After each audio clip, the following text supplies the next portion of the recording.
All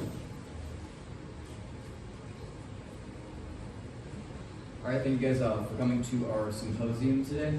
We are giving a presentation on a humanistic model of PTSD. So we're just going to give you a general overview before we jump into our sub-symposia. So I'm Brandon Eisler, and this is Carli. We're affiliated with the Cities Project. It's a clinical mentoring program where we serve kids on the south side of Chicago who have been exposed to or risk of being exposed to violence in their community. The specific teams and members of cities contributing to the symposium are, well, my research team. I'm going to be presenting on veterans living with complex treatment-resistant PTSD. I am piloting the comparative war trauma team for our program, where we are working with veterans side by side to develop culturally competent research and try and establish an empirical link between war trauma experienced by combat veterans and the complex trauma experienced by the kids in our program. Hopefully we will find that link and make my career, but also to compare notes clinically and sort of synergistically improve our ability to serve both patient populations. And do you want to give a short look about yourself? Well, I can, okay. Well, prior to this, I worked with people with intellectual and developmental disabilities who exhibited some extreme crisis level behaviors.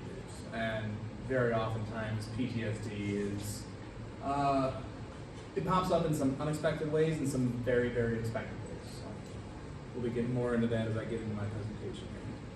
Yeah, so they'll be giving this sub-presentation before me, and essentially how that's going to go is we'll both describe the clinical characteristics of our specific patient populations, and then we're going to talk about the skills that we needed to develop to properly establish a therapeutic alliance with those patient populations. We are also going to end our sub-presentations with advice to clinicians who may not be familiar with those patient populations, both to improve their ability to serve said populations, but we're also going to put an emphasis on giving generalizable advice that hopefully you can take back to your clinical population. Then we'll open it up to the discussion, and we especially want to hear from people who would like to share their experiences with their specific patient populations in ways that you feel that, generally speaking, clinical psychologists deal with their issues in maybe an inefficient way. All right, I'm going to turn it over to Carli. And All right. here. Thank you.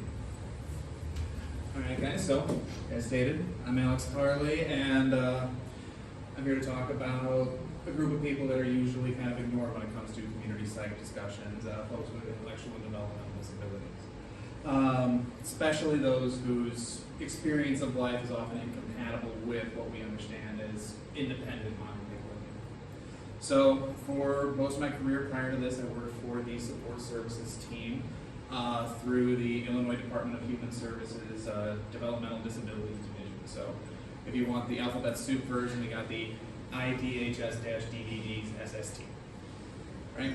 So our group, we were grant-funded organization tasked with finding adaptive solutions to maladaptive behaviors. Now, we would get a wide variety of potential behaviors that we needed to address, but narrowed down into some broad categories here. Our behaviors of referral primarily were physical aggression, self-injury, elopement, inappropriate sexual behavior, and overutilization of emergency services. So it's a fun time. Yeah. The SST is a mobile team, so we were able to go wherever the clients were. So, which offers a very unique clinical perspective in my eyes. Personally, I've attended psychiatrist appointments, neurology appointments, doctor's appointments, dentist appointments, even like haircuts. Going out in the community, no matter where the issues were occurring, if they were likely to occur, I was there to first observe, then analyze, and identify adaptive solutions to them. While I personally did not have to do this myself, I did have a few of my coworkers who needed to attend court on behalf of their clients just because they would get themselves in legal trouble due to some pretty messed up physical aggression, I'm not gonna lie to you. So, we had a bit of a unique perspective in who we were working with and how we were working with them. In attending all of these other appointments, I would get to notice how the psychiatrist was speaking with a client for maybe 15 minutes, if that. Oftentimes they were speaking more so with the guardian, even if the client had something to say themselves. So in attending all of that stuff, we had access to pretty much any information that could feasibly play in behavior. We were funded through Medicaid waiver services, so anybody who had Medicaid waiver services was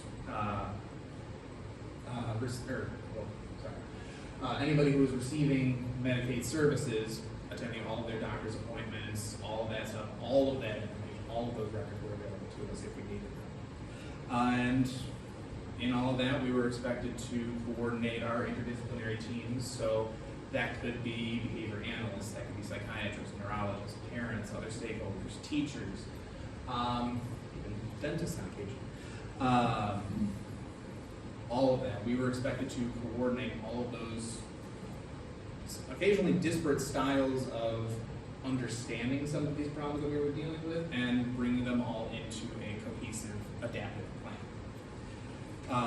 So as I learned more about the field, I came to identify a whole ton of different, quote unquote, roots to the behavior that we were looking to deal with, and how each part of these teams that we were looking to coordinate did have very good reason to believe that their perspective was the most accurate, that their perspective was the one that would lead to the most adaptive possible solutions. So occasionally they would have a pronounced role, they would have that experience in which it was necessary, but they were pulling for it every single time, and that usually led to some heads butting, let's say.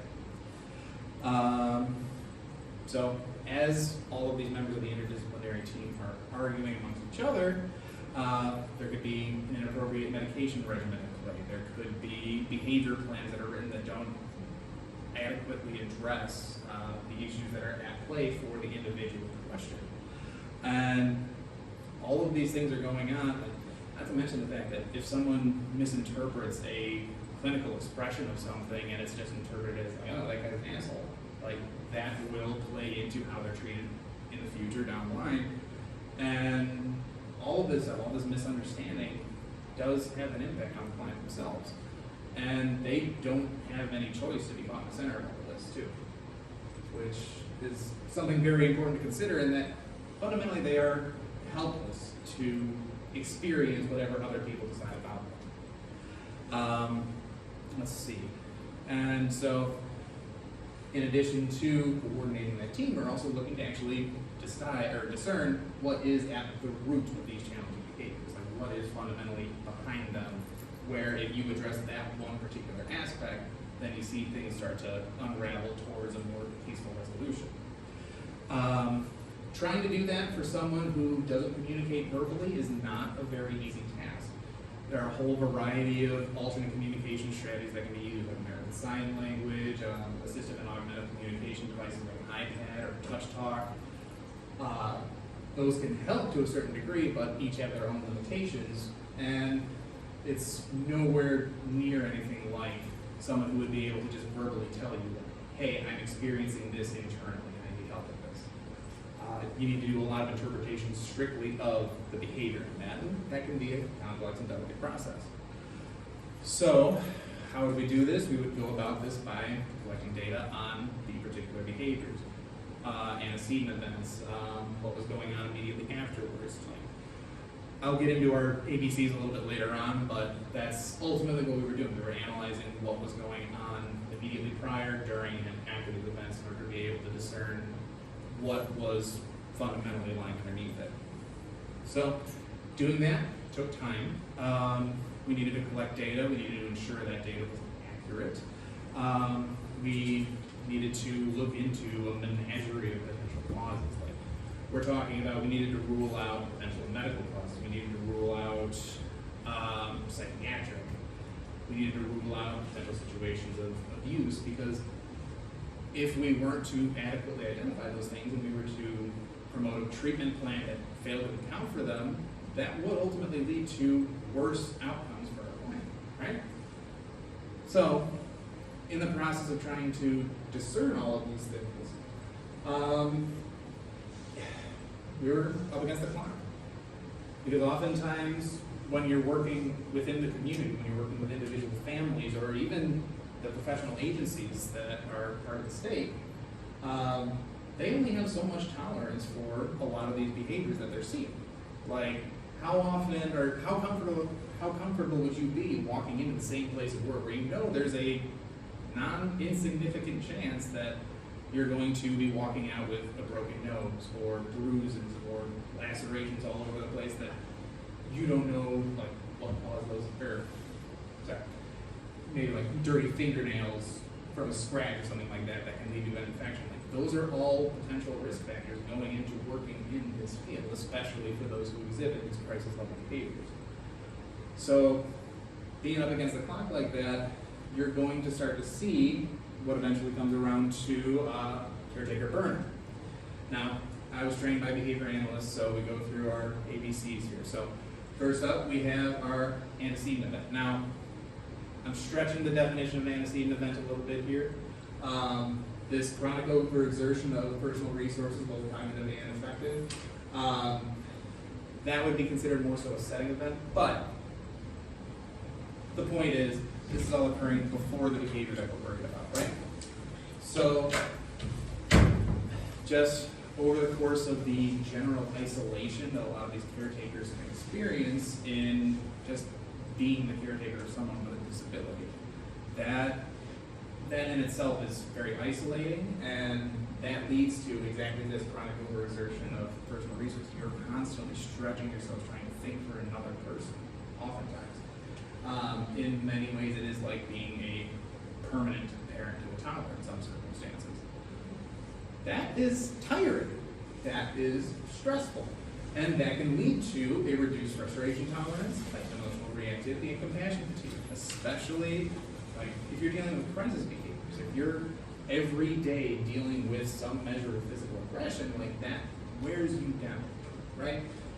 And oftentimes it's just building up fuel for a fire that gets sparked, and when we see that spark, that often comes about just through everyday things, just the last straw, right? All of it builds up, and then there's just one thing that happens to hit at the wrong time, and next thing you know, you're seeing behaviors of abuse and neglect from a caretaker towards someone who is, again, helpless to change their station and is ultimately at the mercy of the person taking care of them, and at the mercy of someone who, as we're showing, is just increasingly growing frustrated and less tolerant of the person who needs that patience and tolerance, right? And so, more often than not, when we're talking about people with significant intellectual developmental disabilities, that behavior of abuse is reinforced. Like, if you smack someone because you just lost it, and then they're terrified, they jump back, more often than not, that's reinforcement of just wanting that single moment of peace for that burnt out caretaker. And then that can establish a toxic feedback loop of that maladaptive behavior where it's retaliation upon retaliation upon retaliation, and we're left with the pieces. And we have to try to almost rebuild from that in some aspects, right? So, yeah, again, these caretakers were being hurt. They were watching someone that they love being hurt. Like, that's right. We don't even need to talk about like strictly physical aggression when it comes to this stuff. If you're watching your child smack their head over and over again for half hour, 45-minute long stretches, that is really going to wear down on you. Or in some of the more extreme circumstances, I've seen intense migraines resulting in someone not just hitting themselves, but seeking out like corners and like studs at times, just to get that pressure on their head. Like, I've seen videos of someone bashing their head on corner of a wall just to get some measure of relief. And there's that aspect, and then if we want to go back to elopement when it comes to this stuff, this kind of stress, anytime you go out in the community, there's a good chance that if your child has issues with impulse control and they see something that they really like, off they go. You're constantly trying to think, like, not just for them, but around them, and constantly being on the back foot like that, constantly needing to think of how you're going to react. Again, that leads to that just overwhelming exhaustion. Right? And yeah, that ultimately ends up changing people, and those changes are the result of caretaker burnout. Let's see. And yeah, this, I'm going to keep talking about stress, the stress that these parents are under here, because that is really a primary driver behind all of this.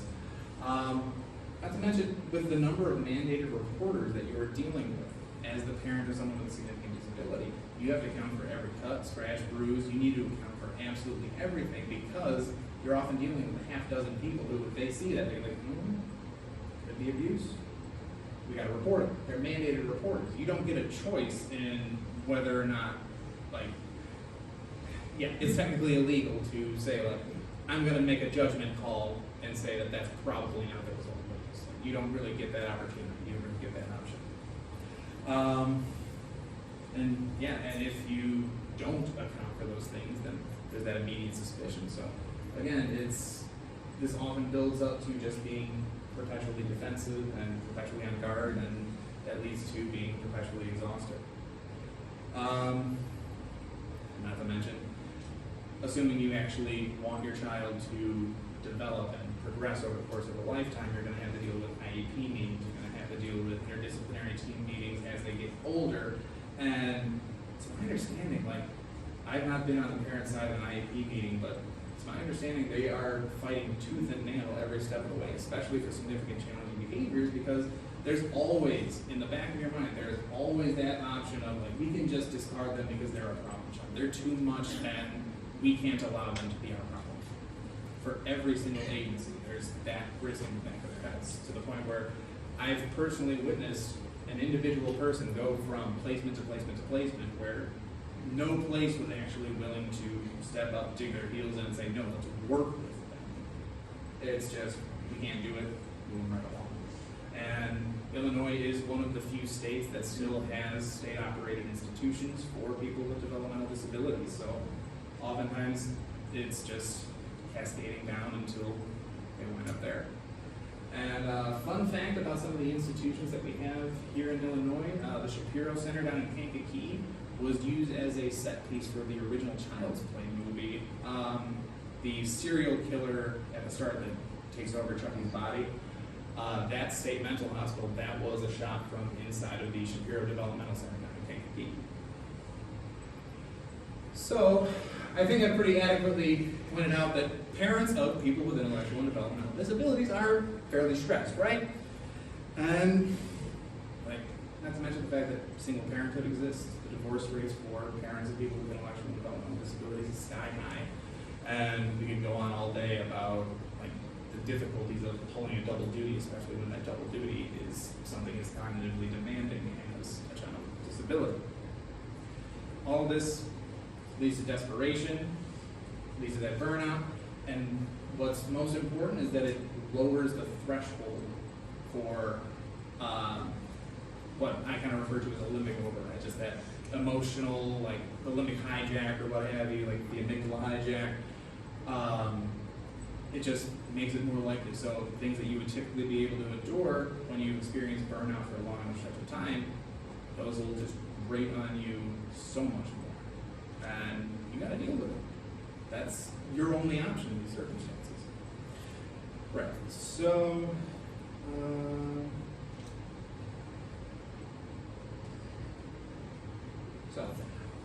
in the establishment of this feedback loop down here, when you see the initial abusive behaviors, even if it's something minor, there's a very good chance that the person who's receiving that abuse is going to respond to it. Now, there's something to be said about like subtle manipulation and what have you, but if you're smacking your kid, they're going to respond.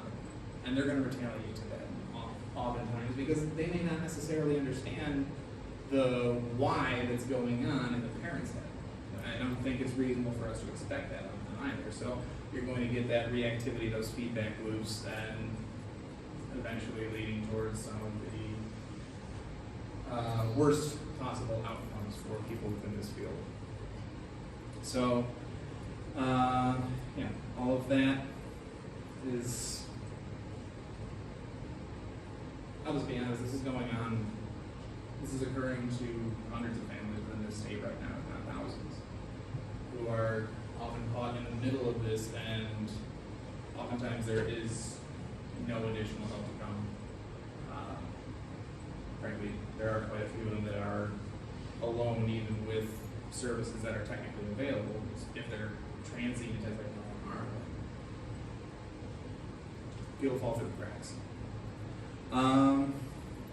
And okay.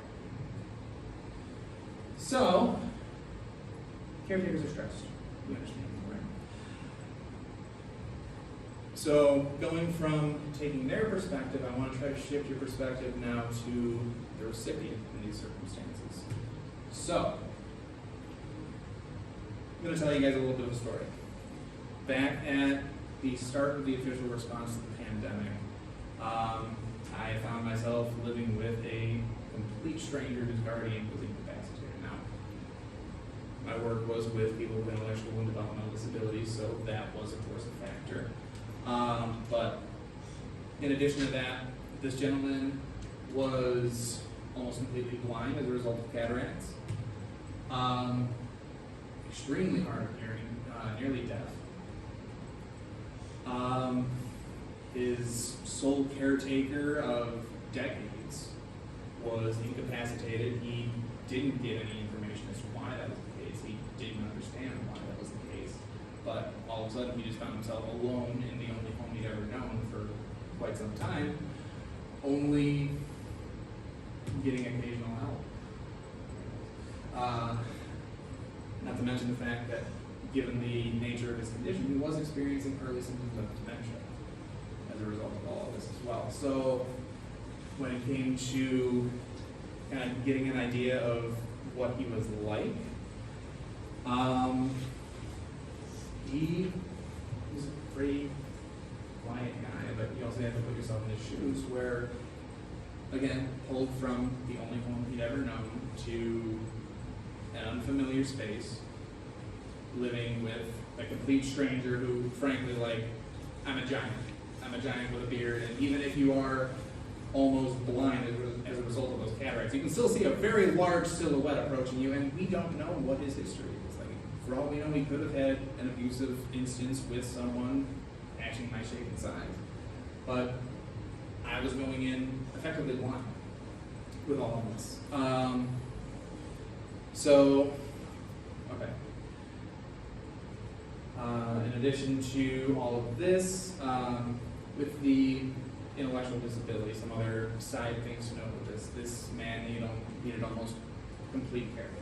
Incontinent. He needed help with personal care. He needed help with bathing, showering, meal preparation. So I was on top of all of that for these 11 days. And trying to understand where he's coming from, because he didn't have any verbal communication skills with me, nor did he have an AAC, or did he have experience in sign language. This man was just communicating with me by his behavior, and he was trying to make sure that I knew that he wasn't having a great time, quite frankly.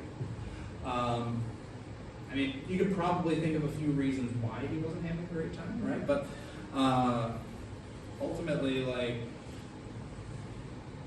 going back to that helplessness, he had very limited options as to how he could respond and show me that he was upset with me. Now, he did make the connection that if he soiled himself, I was the one who would help him out with that. So for a few days, whenever he needed to go, he would get up out of the chair, and then he would make direct eye contact with me and strain and refuse any effort of mine to make his way to the bathroom. That was what he was able to do at that time. that was his way of showing, hey, I'm not happy here, and I don't know how else to express this.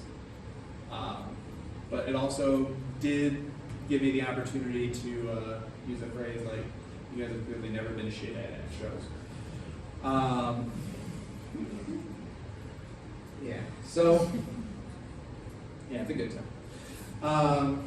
In addition to this, like, this was at the start of the COVID pandemic, we didn't have tests available, so I was taking this man's temperature every hour just to ensure that he wasn't COVID positive, monitoring for symptoms. Just trying to keep all of this stuff in mind and trying to keep all of this stuff in mind from his perspective. So let's check in on that again. So, mostly blind, mostly deaf, intellectual disability, starting to experience some issues similar to dementia where his memory is starting to go. And uprooted from his home, confined to an unfamiliar setting. He taking your temperature once an hour, telling him to go to the bathroom every hour and a half, just constantly being told what to do without having any idea of why you're doing it or why any of this is happening. So I was trying to keep his perspective in mind as best as I could as I was going through all of this and trying to be respectful of his wishes to the best that I could interpret them. So even doing all of that, I really don't think he would say if he were able that he had a particularly good experience with me either. While he was there, while he was stressed out, he was stressed. We had 2 beds available as well as a pull-out couch. He refused any of them. He just sat in the couch, engaging in self-stimulatory behavior. It just looked like this all day, every day, outside of meal times or the bathroom.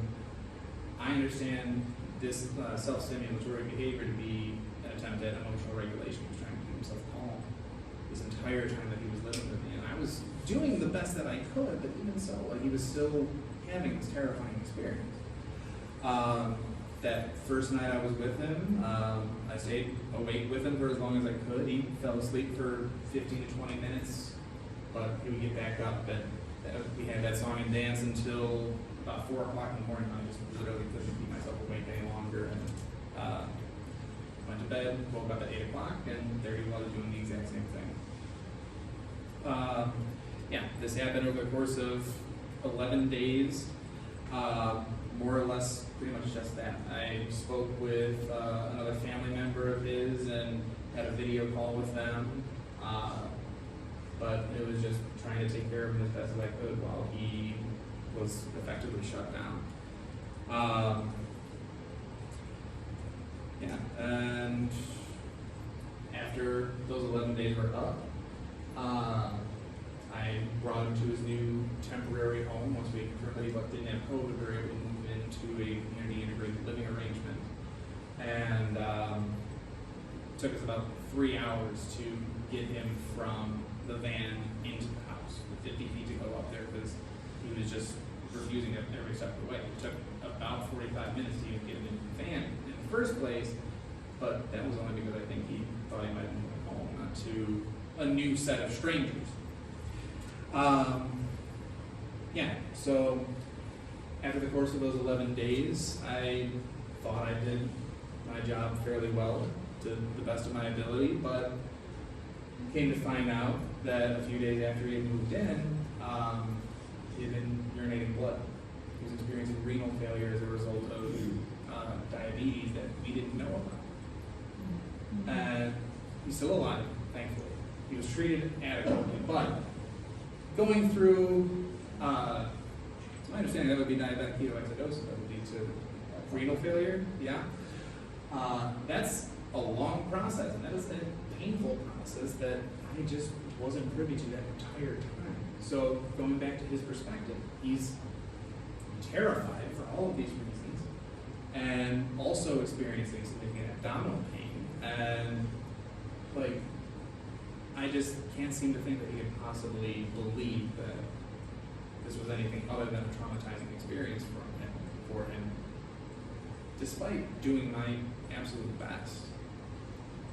And that trauma is still valid, that trauma is still legitimate and something that we need to consider, especially within this field where not all trauma needs to be a result of significant abuse or even significant willful neglect. Sometimes it can just be not having the right information at the right time, and that's just life. All right. Well, that's all I have. Thank you very much for your time, and I will turn it over to Brandon.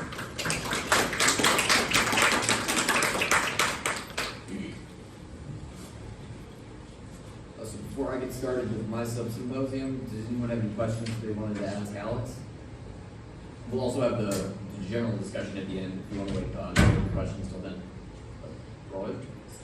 All right, so I'm Brandon Eisler, and for my portion of the presentation, I'm going to be telling you guys about community-oriented participatory research, which is kind of the fancy way of saying, asking our patients how we can do better. There's a little bit more to it than that, and I will kind of get into those details, share my personal experiences, some of my initial struggles that are kind of similar to the ones he described as I was setting up this research team, and then I'll discuss just general advice that I've developed working both with the kids in my program and then with disabled combat veterans in terms of gaining enough rapport to establish a therapeutic alliance. So, like I said, my clinical population is predominantly medically disabled combat veterans. There are a lot of kinds of veterans with varying definitions, some of them official, some of them colloquial, but the general idea of what a disabled veteran looks like is, again, a predominantly male combat veteran with treatment-resistant PTSD, variety of physical injuries, and oftentimes TBIs, whether they're diagnosed or not. Now, I have sort of built up a veteran advisory council of essentially just harassing veterans about my research until they agreed to help me with it. Yeah, I see Monty's nodding, yeah. So I actually have some of those events here with me today. This is Lieutenant Colonel Moore, and they are members of my female veteran advisory council, and I will actually be doing a presentation with them in the Logan room immediately after this one. In case I need to leave a little early to help set that up, though, just in advance, I would just want to thank everyone for their time for showing up. Now, I also will, as a community-oriented clinician scientist, I sort of do a little bit of everything regarding academic research and clinical work, and then also acting as a community advocate. So that's why I also mentioned that I talk with veteran spouses and dependents, and also just general military affiliates, which is the term for people who just interact with veterans regularly, even if they're not necessarily related directly to the military. For reference, I'm a veteran dependent of 4th generation Army. Hopefully gonna go 5 for 5 after I finish medical school. And that sort of puts me in a unique position where I was able to establish this rapport with my population in ways that a lot of addiction and trauma psychologists fail to, for a variety of reasons, some cultural, some just the complicated nature of this specific etiology of traumatic stress.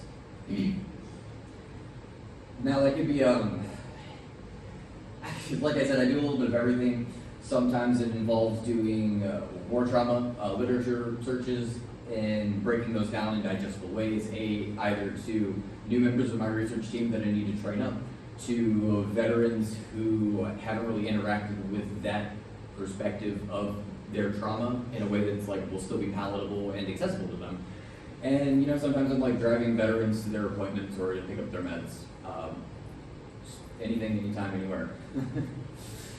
The primary clinical skills that I had to develop was, so my background is in community psych ultimately. I got started doing community psych research with recovering addicts, specifically heroines with who have a felony on their record, so ex-offender. Then when I signed up for the Cities Project and started working with kids on the South Side, I really gave me that strong background of your research improving your work as a clinician, and then your experience as a clinician also influencing your research. And the biggest struggle that I developed initially with going back to my own community essentially is developing cross-cultural competency.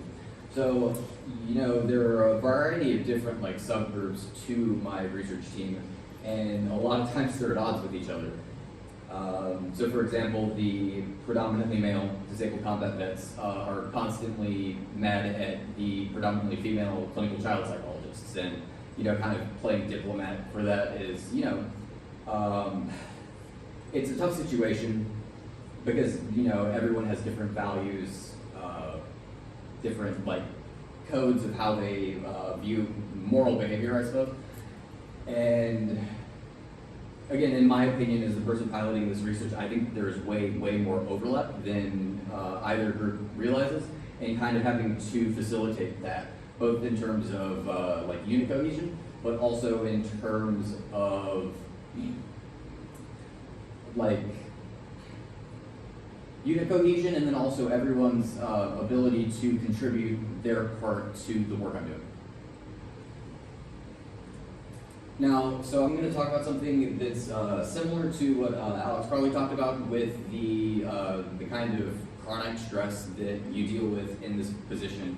I mean, I think we can all argue that burnout kind of comes with the territory of being a mental health provider, or mental health advocate, care provider. Humans are naturally empathetic, so it gets rough. Now, I will say, I do want to preface this with my burnout kind of happened in reverse.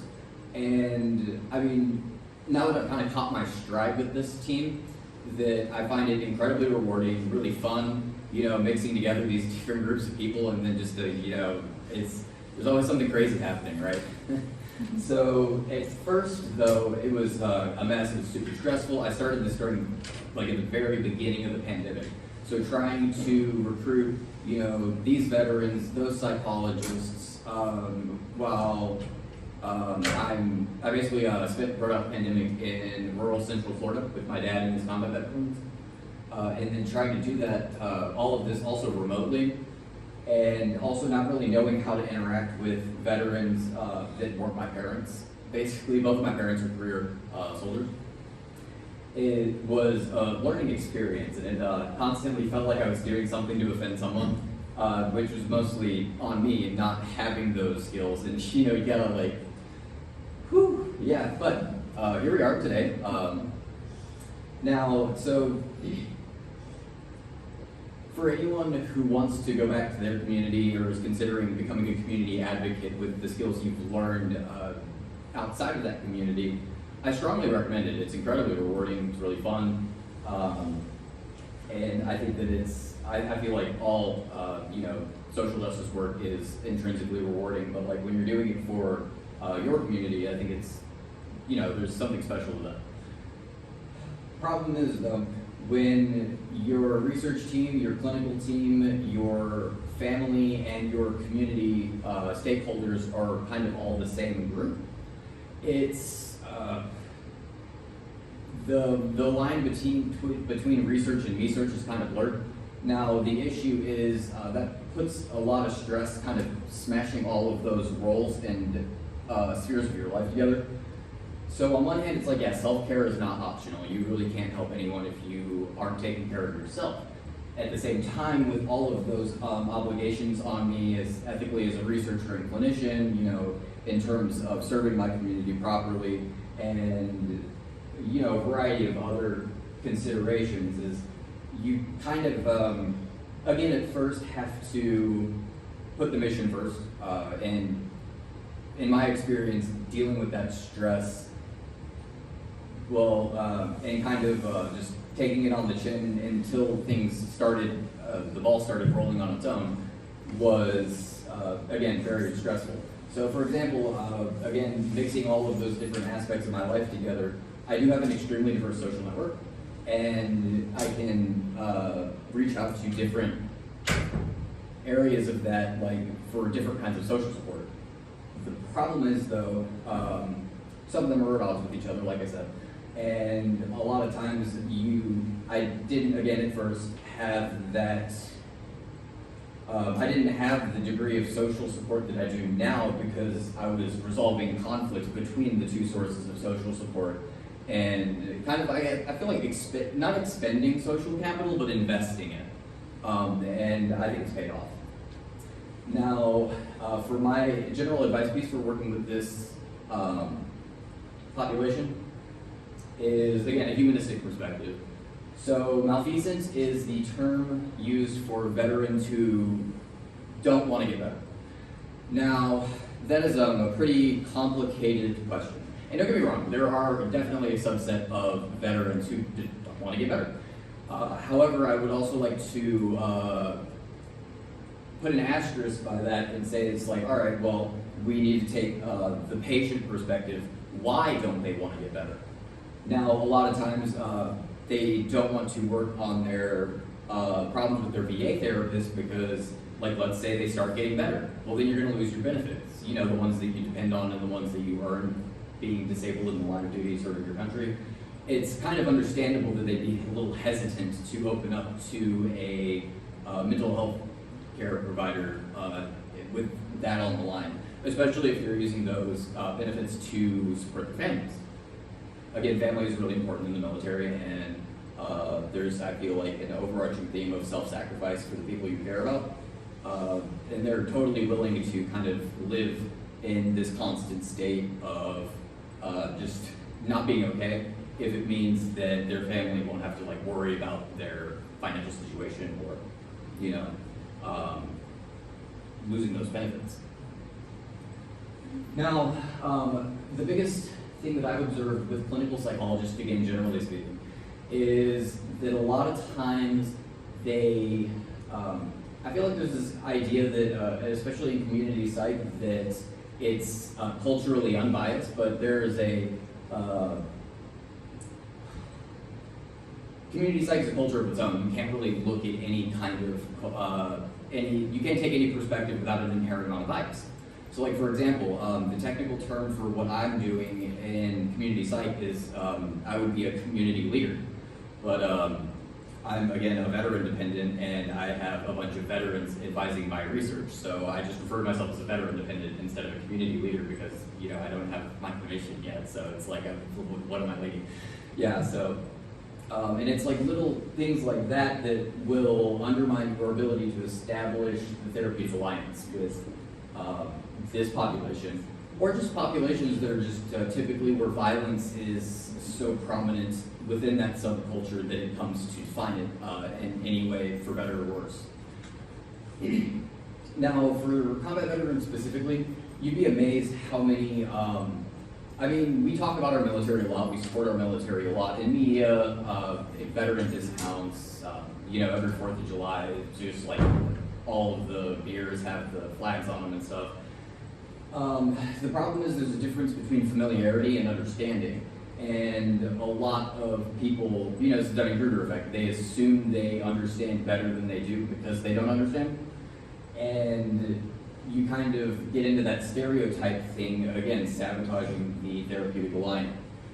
And that's not gonna like really work out great if your, again, understanding of the military is relegated specifically to playing Call of Duty all the time. Now, again, so my next point is kind of touching on that violence in a lot of parts of America it exists as more of an abstract concept. I'm talking about physical violence specifically, not like domestic or different kinds of child abuse. But physical violence, especially kind of warfare, is, again, so far removed that even the idea of it kind of sets people on edge, especially if you start talking about it explicitly like you would need to as, in a therapy session.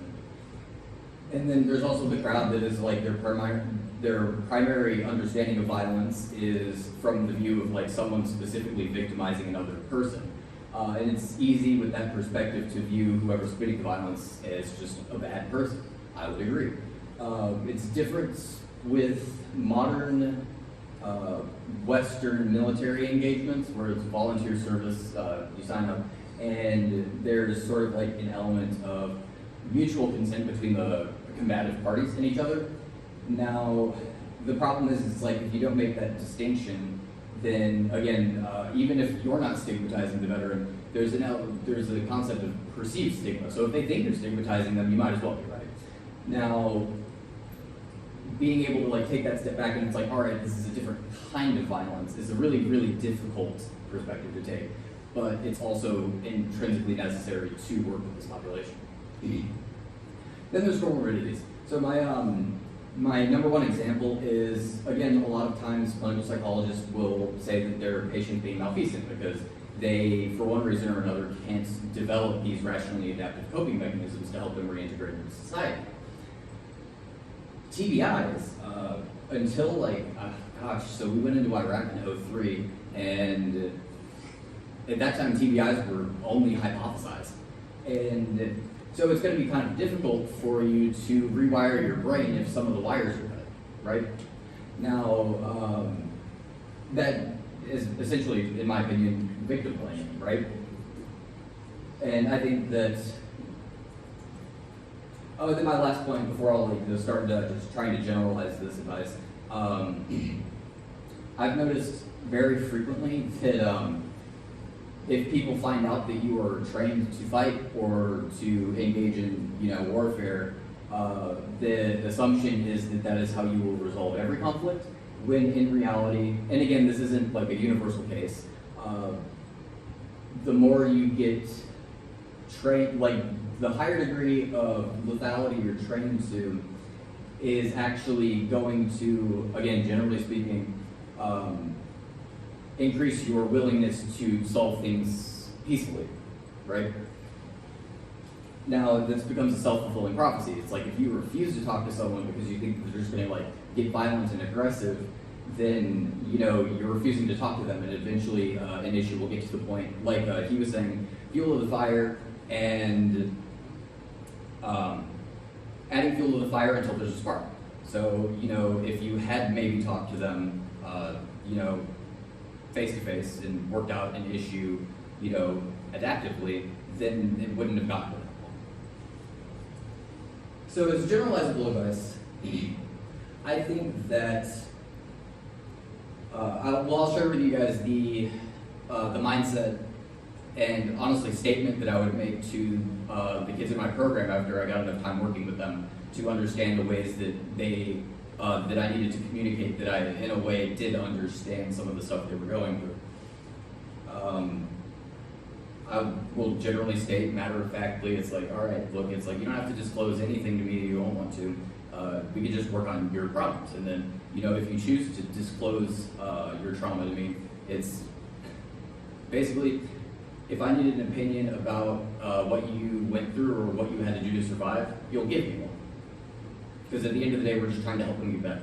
The past is the past. Now, I think that taking that perspective instead of passing on judgment, or at least failing to communicate that you're not being judged by a stigmatized population, is an intrinsic first step to helping the patient, right? You gotta convince someone that you can help before they let you. All right. Oh wow, that's going fast. All right. Awesome. This is the end of our sub-symposium, my sub-symposium. Any questions, comments, concerns? No? I think what you established as far as the last slide, it hits the nail on the head, honestly, because you're right. Even if you're not trying to stigmatize the vet, if they think that's the case, they're immediately going to make that their reality. A lot of that stems from the mental health stigma in the military. Yeah. If Definitely. we go and talk to That's an excellent point. Yes, so a lot of times the stigma exists on both sides of the community clinical divide. Is a lot of veterans will, again, it's like, oh, I don't have any problems, or it's like, all right, but Well, and that's, if we go and talk to somebody while we're still in, the higher command usually looks at that as, well, you're no longer mission capable. yeah, So because you're no longer mission capable, we don't have time for you, basically, right? And so when you get out, it's the same, we carry the same narrative. And it takes years for them to realize that the stigma is no longer a part of them because they're no longer in, kind of thing. And so like the Marine Corps specifically, that was the branch I was in, massive zero defect mentality. Massive zero defect mentality. And so some of it is, it's even that they don't even realize that they're having issues. They're seeing a therapist and they don't even know why, right? So and a lot of that is stemming from the fact that they don't even realize that there's an actual issue because of how much they've suppressed it. Yeah, and I think that, that is again an excellent point. If I could say Again, something to add.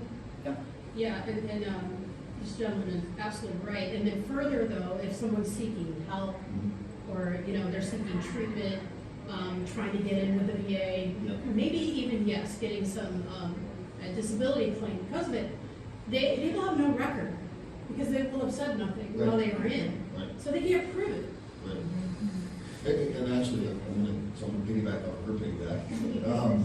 The disability claims too, like the disability claims are so volatile, like you can get an 80% disability rating, but it is always subject to change. So part of the malfeasance too is the fact that they also know in the back of their mind that if they do, if their clinical diagnosis of PTSD goes away, that's about 70% of disability money a month going away also. That's a mortgage. Exactly.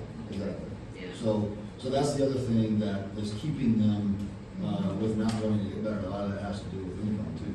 Yeah, definitely. All right, well, so that's all the time we have for today, unfortunately, but we got to go set up for our next presentation with our Veteran Advisory Council. If you'd like to join us, feel free. We're in the Logan room. Thank All you. right, thank you.